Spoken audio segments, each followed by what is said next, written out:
তোমরা যারা ক্যালকাটা ইউনিভার্সিটির আন্ডারে প্রথম সেমিস্টারের ছাত্রছাত্রী আছো এবং তোমাদের রাষ্ট্রবিজ্ঞান সাবজেক্টটা মাইনর সাবজেক্ট হিসাবে আছে, তোমরা শেষ মুহূর্তে সাজেশানটা দেখে নাও।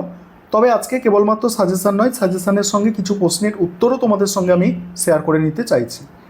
দেখো, তোমাদের 15 নম্বরের জন্য যে প্রশ্নগুলো তৈরি করবে, দেখো একটা বিষয় এখানে ক্লিয়ার করি। বিগত বছরের প্রশ্ন যদি তোমরা দেখো, সেখানে 15 নম্বর এবং 5 নম্বরের প্রশ্ন তোমাদের আছে। তবে এবারে যেটা আমি অনুমান করতে পারছি যে উঁচুর দিকের সেমিস্টারগুলোর কোয়েশ্চেন প্যাটার্ন পাল্টে গেছে। তোমাদেরও কিন্তু 10 নম্বরের প্রশ্ন আসতে পারে, 20 নম্বরের প্রশ্ন আসতে পারে এবং 5 নম্বরের প্রশ্ন আসতে পারে। ঠিক আছে, যাই হোক, এটা ভেবে লাভ নেই। এই বড় প্রশ্ন অর্থাৎ 10, 20 বা 15 যাই আসুক না কেন, বড় প্রশ্নের জন্য যে প্রশ্নগুলো তোমরা তৈরি করবে দেখো, এবং ছোট প্রশ্ন অর্থাৎ 5 নম্বরের জন্য যে প্রশ্নগুলো তৈরি করবে বুঝে নাও। প্রথমে মডিউল 1 থেকে প্রথম প্রশ্ন আছে, ক্ষমতা কাকে বলে? ক্ষমতার উপাদানগুলি উল্লেখ করো। কর্তৃত্ব ক্ষমতার মধ্যে সম্পর্ক লেখো। একদম মানে মডিউল 1 থেকে এটা টপ মোস্ট ইম্পর্টেন্ট প্রশ্ন, একদম প্রথমেই তোমরা তৈরি করে নেবে। তারপরে আইন ও সাম্যের মধ্যে সম্পর্ক, দ্বিতীয় প্রশ্ন। জাতি রাষ্ট্র বলতে কী বোঝো? জাতি রাষ্ট্রের বৈশিষ্ট্যগুলি আলোচনা করো। 4 নম্বর প্রশ্ন, উদারনৈতিক রাষ্ট্র সম্পর্কে বিস্তারিত আলোচনা করো। 5 নম্বর প্রশ্ন, সার্বভৌমিকতার বহুত্ববাদী তত্ত্বটি আলোচনা করো। এই প্রথম 5টা প্রশ্ন হচ্ছে এখান থেকে টপ মোস্ট ইম্পর্টেন্ট প্রশ্ন। পরের প্রশ্ন আছে কি, ওয়েস্টফেলিয়া যুগ থেকে একবিংশ শতক পর্যন্ত সার্বভৌমত্বের ধারণার বিবর্তন আলোচনা করো। পরের প্রশ্ন, ব্যক্তি স্বাধীনতা বলতে কী বোঝো? ব্যক্তি স্বাধীনতার রক্ষা কবচগুলি উল্লেখ করো।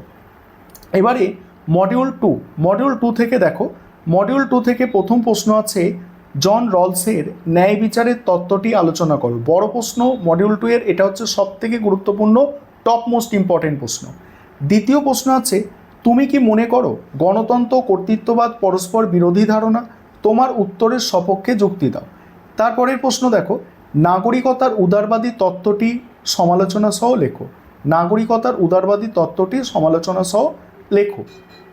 পরের প্রশ্ন, প্রতিরোধের অধিকার সম্পর্কে বিস্তারিত আলোচনা করো। প্রতিরোধের অধিকার সম্পর্কে বিস্তারিত আলোচনা করো। নেক্সট আছে, অধিকার বলতে কী বোঝো? অধিকারের বিভিন্ন তত্ত্ব আলোচনা করো।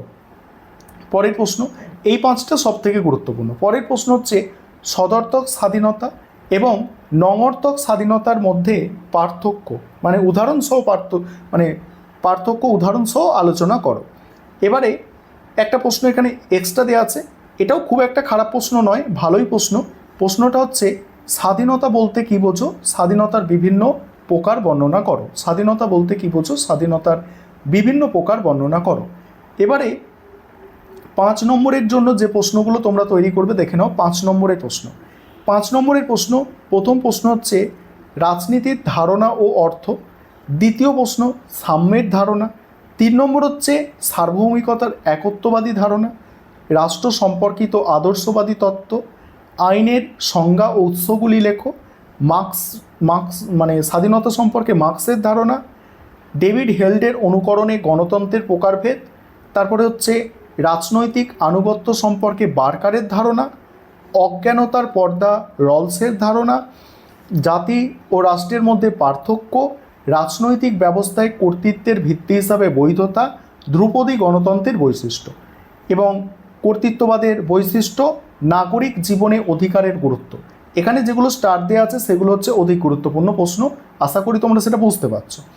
এবারে তোমাদের জন্য একটা মডেল প্রশ্নপত্র অর্থাৎ স্যাম্পল কোয়েশ্চেন পেপারও তৈরি করা হয়েছে, সেটাও তোমাদের সঙ্গে শেয়ার করে নিচ্ছি। দেখো, 5 নম্বরের যেসব প্রশ্ন রাখা হয়েছে তোমরা দেখতে পাচ্ছ, এবং সেখানে বড় প্রশ্ন 15 নম্বরের যেগুলো রাখা হয়েছে তোমরা দেখতে পাচ্ছ। এটা স্যাম্পল মডেল প্রশ্নপত্র, মোস্ট ইম্পর্টেন্ট প্রশ্ন নিয়েই তৈরি এটা। এবার ইংলিশ ভার্সানটাও দেওয়া আছে, যাতে তোমরা ইংলিশ ভার্সানের স্টুডেন্ট যারা আছো তোমরাও বুঝে নিতে পারো, দেখে নাও তোমরা।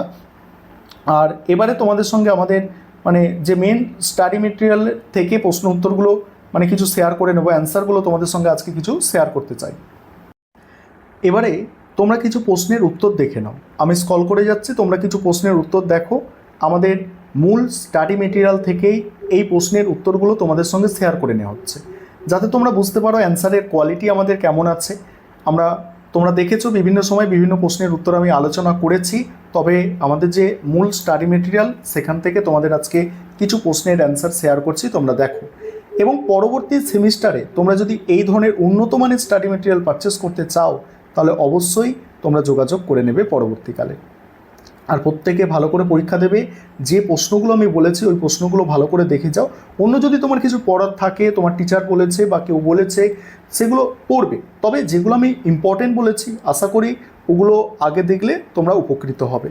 দেখে নাও, তোমরা প্রশ্নের উত্তরগুলো দেখো। বেশ কয়েকটি প্রশ্নের উত্তর আজকে তোমাদের সঙ্গে আমি শেয়ার করে নিচ্ছি।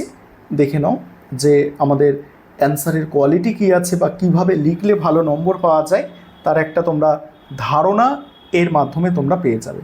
দেখো, প্রশ্নের উত্তরগুলো তোমরা দেখতে থাকো। এই হচ্ছে তোমাদের প্রশ্নের উত্তর, দেখে নাও। এগুলো মডিউল 1 থেকে। এবার মডিউল 2 থেকে একটু দেখাই। মডিউল 2 থেকে রলসের উত্তরটা একটু দেখে নাও, ওটা তো খুব গুরুত্বপূর্ণ, ওটা একটু তোমরা দেখো। হ্যাঁ, এইটা রলসের ন্যায় বিচারের যে তত্ত্ব, এই প্রশ্নটা খুব গুরুত্বপূর্ণ, এই জন্য এই অ্যান্সারটা তোমাদের সঙ্গে একটু শেয়ার করে নিচ্ছি। একটু তোমরা পারলে এটা দেখে যাবে, যতটা পারো দেখে যাবে।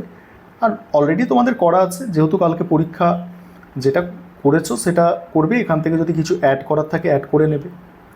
তারপর কর্তৃত্ববাদ ও গণতন্ত্র পরস্পর বিরোধী যেটা আছে, এটা একটা ভালো উত্তর, মানে ভালো প্রশ্ন। উত্তরটা লেখাই মানে গুছিয়ে লিখলেই ভালো নম্বর পাওয়া যায়। অ্যান্সারটা তোমাদের সঙ্গে শেয়ার করছি, দেখো এই হচ্ছে অ্যান্সার। এবার 5 নম্বরের দুটো একটা প্রশ্নের উত্তর তোমাদের সঙ্গে শেয়ার করতে চাইছি। যেমন হচ্ছে রাজনীতির অর্থ, ধারণা বা অর্থ। ভালো প্রশ্ন, এটা খুব ভালো প্রশ্ন। দেখতে পাচ্ছ 5 নম্বরের প্রশ্ন বেশি বড় করে লেখা যাবে না, 100 শব্দ, ওখানে কোয়েশ্চেন পেপারেই তোমরা দেখতে পেয়ে যাবে। সাম্য দেখতে পাচ্ছ, সাম্যের ধারণা যেটা আছে, সাম্য। তারপর হচ্ছে সার্বভৌমিকতার একত্ববাদী ধারণা, ঠিক আছে, সার্বভৌমিকতার একত্ববাদী ধারণা। রাষ্ট্র সম্পর্কিত আদর্শবাদী তত্ত্ব, আইনের সংজ্ঞা, আইনের উৎস, ঠিক আছে। বেশ কয়েকটা প্রশ্নের উত্তর আজকে তোমাদের সঙ্গে শেয়ার করে নিলাম।